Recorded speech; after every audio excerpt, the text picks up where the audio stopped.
আমরা যারা ফেসবুক পেজে কাজ করছি সবাই কিন্তু একই উদ্দেশ্যে কাজ করছি, তাহলে এত হিংসা কিসের? চলুন না আমরা সবাই বন্ধুত্বের হাত বাড়িয়ে দিই।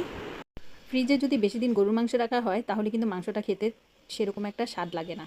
তাহলে কিভাবে স্বাদটা পরিপূর্ণ হবে, একদম তাজা গরুর মাংসের মতো লাগবে, সেটাই আজ দেখাবো। প্রথমেই আপনারা গরুর মাংস রান্না করার জন্য যা যা মশলা ইউজ করেন, 1 টেবিল চামচ আদা রসুনের পেস্ট, হলুদ, মরিচ, গরম মশলা, আমি কিছুটা আস্ত দিয়েছি।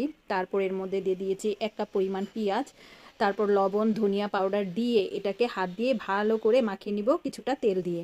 হাত দিয়ে মাখিয়ে তারপর আমি ঢেকে রেখে দিব আধা ঘন্টার জন্য। আধা ঘন্টা 1 ঘন্টা আপনারা রেখে দিবেন রেস্টে।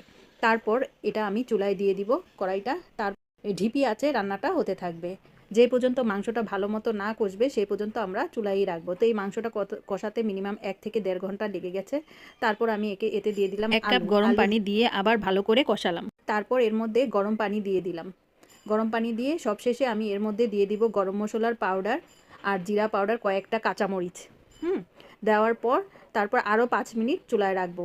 এইভাবে রান্না করে দেখবেন ফ্রিজের গন্ধ একদমই থাকবে না, অনেক স্বাদ লাগবে।